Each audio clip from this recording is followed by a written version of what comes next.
बालेन दाइलाई माया गर्ने यहाँ धेरै छन्, देशलाई माया गर्ने कम छन् है है।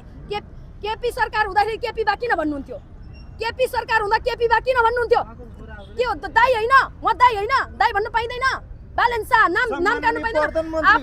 आफ्नो बाउको नाम काट्न, आफ्नो बाउको नाम काट्न पाइन्छ, बुझ्नुभयो?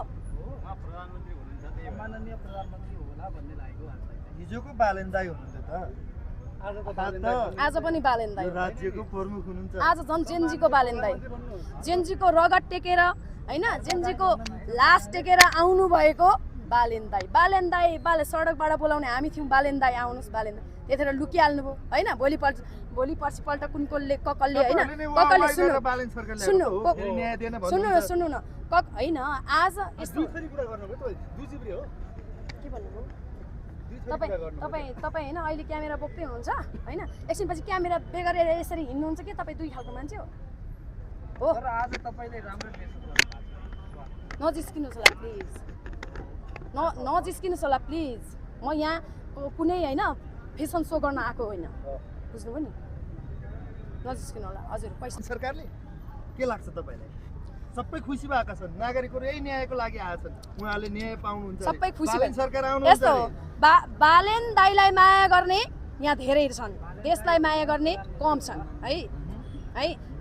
केपी सरकार हुँदाखेरि केपी बा किन भन्नुहुन्थ्यो? केपी सरकार हुँदा केपी बा किन भन्नुहुन्थ्यो?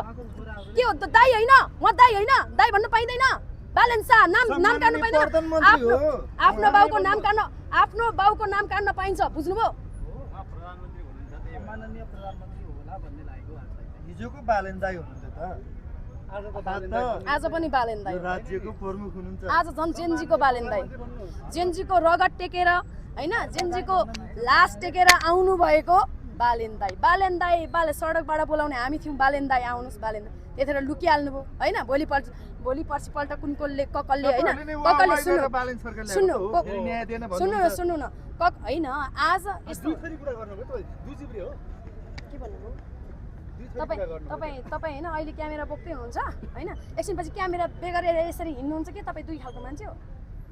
तर आज तपाईले राम्रो ड्रेस नजिस्किनुहोस् होला प्लिज, नजिस्किनुहोस् होला प्लिज।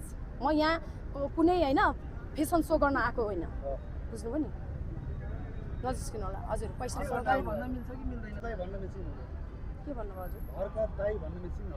हर्क सम्पादकलाई बालेन दाइ भने जस्तो बालेनलाई दाइ भन्नु पनि तपाईँले किन मिलिहाल्छ नि, किन मिल्दैन र? तर भन्न मिल्दैन कि भन्नुहुन्छ उहाँले? यो एउटा अचम्म लागेको चाहिँ तपाईँहरू हर्क साम्पाङको नाम कसरी बिगारेर बोल्नुहुन्छ? एकचोटि तपाईँहरू को हुनुहुन्छ हर्क साम्पाङको नाम बिगारेर?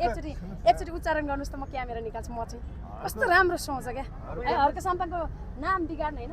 मैले बार भन्दैछु, तपाईँहरू बालेन शाहको भक्त होइन, तपाईँहरू हर्क साम्पाङको भक्त होइन, यो देशको भक्त हुनुहोस्। जसले सत्य गर्छ उसलाई मात्रै हाइलाइट गरेर अगाडि लानुहोस्। यो देश अब बिकाउनु छैन के, यो देश अब विकास गर्नुपर्ने छ, जसरी पनि विकास गर्नुपर्ने छ। खाडीमा जान, विदेशमा जानलाई रोक्नुपर्ने छ, युवाहरूलाई, युवा युवतीहरूलाई चाहिँ मर्न बाध्यबाट रोक्नुपर्ने छ के, बुझ्नुभयो? ठ्याक्कै भनिदिनुहोस् न त, युवा युवतीलाई विदेश जान रोक्नबाट कुन सूत्रले रोक्न सकिन्छ? हेर्नुहोस् है, यी रोजगारी व्यवस्थापन कसरी गर्न सकिन्छ? के हो तपाईँहरूले चाहेको चाहिँ?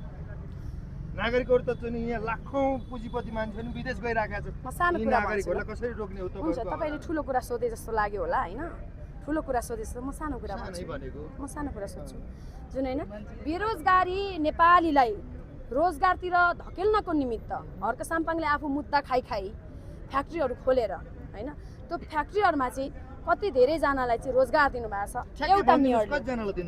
एउटा मेयरले खोज्न जानुहोस् होला। तपाईँहरूलाई सबै कुरा होइन, तपाईँहरूलाई सबै कुरा थाहा पाएर पनि बाहिर त केही देखिएको छैन। हर्क साम्पाङले यो प्रडक्ट उत्पादन गरेर यति युवालाई स्वदेशमै रोजगार दिनुभयो भने त छैन। कहीँ कतै यसो सरबनारमा ढुङ्गा बोक्न गएको देखिएको छ। त्यस्तो देख्नु भएको छ। कति युवाले रोजगार कहाँको नागरिक? तपाईँ कहाँको नागरिक? यही देशको नागरिक। त्यसो भए जानुहोस् हेर्नलाई है, के छ भनिदिनुहोस्। अहिले महिनामा लाखौँ कमाइ देशको लागि दिइरहेको छ। अहिले पनि हर्क साम्पाङ त्यहाँ मेयरबाट निस्केर अहिले सदनमा आइसक्नु भएको छ होइन।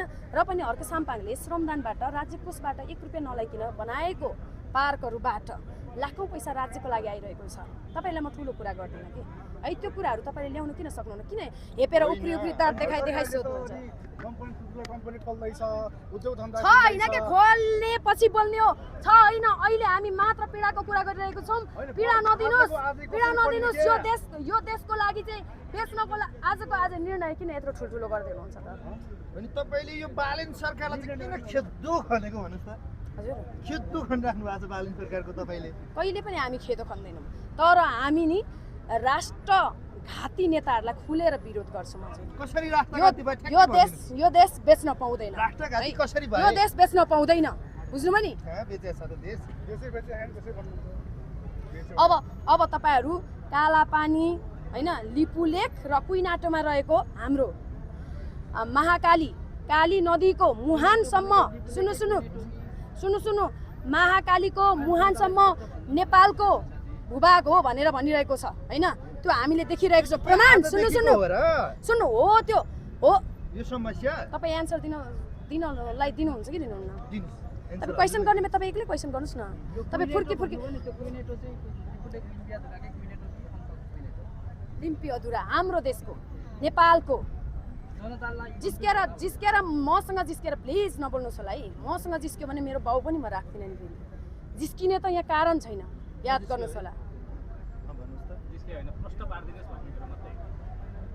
एकदमै राम्रो छ भन्ने छ नि त। होल्डिङ सेन्टरमा त सुकुम्बासीहरूलाई 4 टाइम खाना दिएको, सुत्न बस्न खाटहरूको व्यवस्थापन गरिदिएको। बोल्दै गर्दा तपाईँको सुन्नुहोस् न, बोल्दै गर्दा तपाईँहरूको मुखमा सरस्वती माताको बास होस् होइन?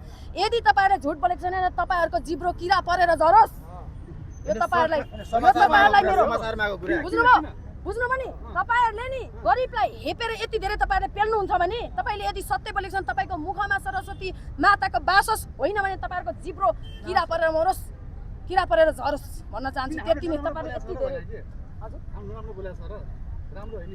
सामाजिक सञ्जालमा आइराखेको छ यही विषय, सरकारले नि भनिराखेको छ 15,000 दिएका छौँ, नागरिकलाई बस्ने व्यवस्थापन गरेका छौँ, खोला किनारले बगाउँथ्यो ठिक ठाउँमा लगेर राखेका छौँ भन्छ नि त। होइन, सरकारले त जे पनि भन्छ नि हजुर।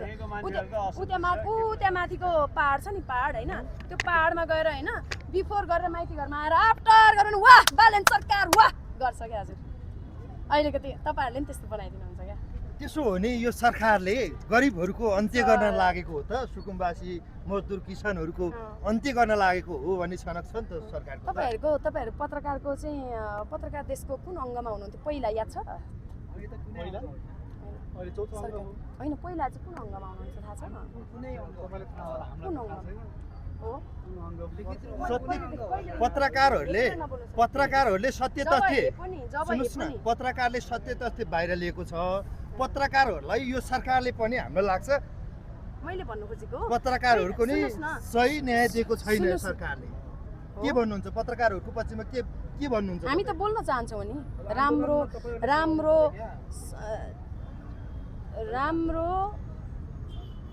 उहाँ हिजो मलाई क्वेसन यति पेलेर गर्दै हुनुहुन्थ्यो होइन? उहाँ कुन मिडिया मलाई थाहा छैन होइन, तर उहाँसँग बोलेको राम्रो कुराहरू पनि थियो, त्यो हाल्नु भएको छैन होइन? उहाँले चाहिँ जुन पेलेको मैले पेले है होइन, यो पिन्छालाई पनि मैले हराइदिएँ, सत्यलाई हराइदिइसकेपछि होइन देशमा असत्यको बास हुन्छ, असत्य बास भइसक्यो, देश बिग्छ।